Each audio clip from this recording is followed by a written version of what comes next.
بسم اللہ الرحمن الرحیم۔ دیکھتی آنکھوں اور سنتے کانوں کو سورہ تجوید 786 کی طرف سے السلام علیکم۔ حفاظت قرآن پر مامون الرشید کے دربار کا واقعہ۔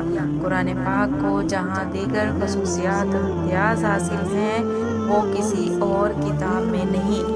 ان میں سے ایک خصوصیت یہ بھی ہے کہ اللہ تعالیٰ نے اس کی حفاظت کا ذمہ خود لیا ہے۔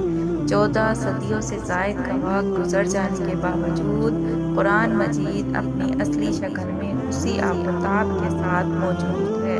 دنیا کی بڑی سے بڑی طاقتیں ہزار کوششوں کے باوجود اس میں کسی قسم کی تبدیلی کرنے میں کامیاب نہیں ہوئی۔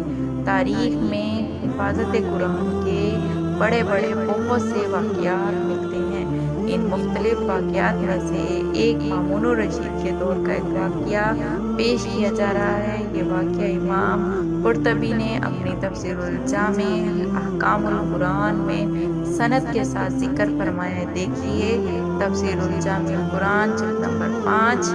حضرت مولانا مفتی محمد شفیع نے بھی اپنی تفسیر معارف القرآن جلد نمبر 5 میں نقل کیا ہے۔ اسی واقعے کو حضرت مفتی تحریر فرماتے ہیں۔ امام قرطبی نے اس جگہ سند متصل کے ساتھ امیر المومنین مامون الرشید کے دربار کا ایک واقعہ نقل کیا ہے۔ مامون الرشید کی عادت تھی کہ وہ اپنے دربار میں بھی مسائل پر بحث و مباحثہ اور مذاکرے کرایا کرتے تھے، جس میں ہر اہل علم کو آنے کی اجازت تھی۔ ایسے ہی ایک مذاکرے میں ایک یہودی آیا جو کہ بہت ہی خوبصورت شکل و لباس وغیرہ کے اعتبار سے بھی اچھا آدمی معلوم ہوتا تھا۔ جب گفتگو کی تو وہ بھی فصیح و بلیغ اور عاقلانہ نور تھا۔ جب مجلس ختم ہو گئی تو مامون الرشید نے اسے بلا کر پوچھا کہ تم اسرائیلی؟ اس شخص نے اقرار کیا۔ مامون الرشید نے امتحان لینے کے لیے کہا کہ اگر تم مسلمان ہو جاؤ ہم تمہارے ساتھ بہت اچھا سلوک کریں گے۔ اس نے جواب دیا کہ میں اپنے آباء و اجداد کے دین کو نہیں چھوڑ سکتا۔ یہ کہہ کر وہ چلا گیا۔ پھر 1 سال کے بعد اسی شخص نے مسلمان ہو کر مجلس مذاکرہ میں فقہ اسلامی کے موضوع پر بہترین تقریر کی اور مت و تحقیقات پیش کی۔ مجلس ختم ہونے کے بعد مامون الرشید نے پوچھا کیا تم وہی شخص ہو جو گزشتہ سال آئے تھے؟ جواب دیا جی میں وہی ہوں۔ مامون الرشید نے پوچھا کہ اس وقت تم نے اسلام قبول کرنے سے انکار کر دیا پر اب مسلمان ہونے کا کیا سبب بنا ہے؟ اس شخص نے کہا کہ جب میں یہاں سے گیا تو میں نے موجود تمام مذاہب کی تحقیق کا ارادہ کیا۔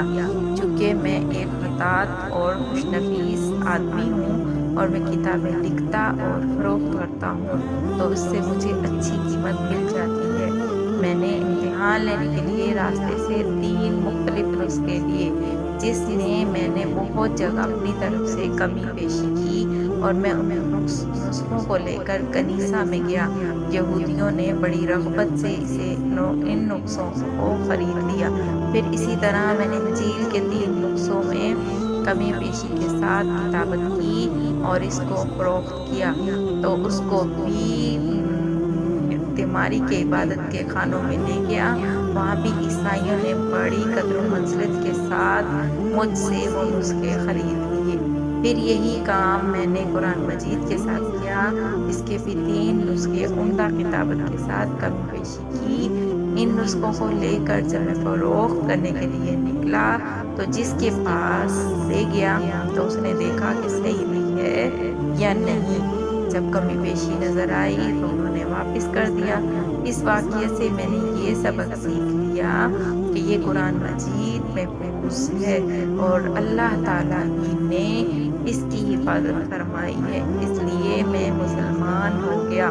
قاضی یحییٰ بن اکشم اس واقعے کی راوی میں کہتے ہیں کہ اتفاقاً اسی سال مجھے حج کے ادا کرنے کی توفیق ہوئی۔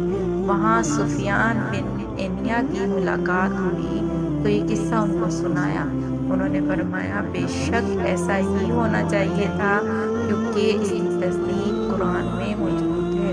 قاضی بن اکشم نے پوچھا کہ قرآن کی کون سی آیات ہیں؟ تو فرمایا کہ قرآن نے تورات اور انجیل میں ذکر کیا ہے، اس میں فرمایا ہے وَمَا اسْتَحْفَظُوا مِنْ کِتَابِ اللَّهِ۔ یہودی اور نصاری کو اللہ نے تورات و انجیل کی حفاظت کی ذمہ داری سونپی گئی ہے۔ یہی وجہ ہے کہ جب یہود و نصارہ نے حفاظت کا فریضہ ادا نہ کیا تو یہ کتابیں مسخ و منحرف ہو کر ضائع ہو گئیں، بخلاف قرآن کریم کے کہ اس کے متعلق اللہ تعالیٰ نے فرمایا وَإِنَّ لَهُ لَحَافِظُونَ، یعنی ہم ہی اسی کے محافظ ہیں۔ اسی وجہ سے اس کی حفاظت اللہ تعالیٰ نے خود فرمائی، تو دشمنوں کی ہزار کوششوں کے باوجود بھی اس کے ایک لفظ بھی فرق نہ آ سکا۔ یہ واقعہ نقل کرنے کے بعد مفتی صاحب رحمۃ اللہ تحریر فرماتے ہیں کہ آج عہد رسالت کو بھی تقریباً 1400 سال سے زائد کا عرصہ گزر چکا ہے۔ تمام دینی اور اسلامی امور میں مسلمانوں کی کوتاہی اور غفلت کے باوجود قرآن کے حفظ کرنے کا سلسلہ تمام دنیا کے مشرق و مغرب ممالک میں اسی طرح قائم ہے۔ ہر زمانے میں لاکھوں لوگوں نے بلکہ کروڑوں مسلمانوں کے بچے، جوان، بوڑھے، لڑکے، لڑکیاں موجود ہیں جن کے سینے میں پورا قرآن محفوظ ہے۔ کسی بڑے سے بڑے عالم کی بھی مجال نہیں کہ ایک حرف غلط پڑھ دے، اسی وقت بڑے اور بچے اس کی غلطی پکڑ لیں گے۔ جزاک اللہ خیرا۔ Thank you for watching.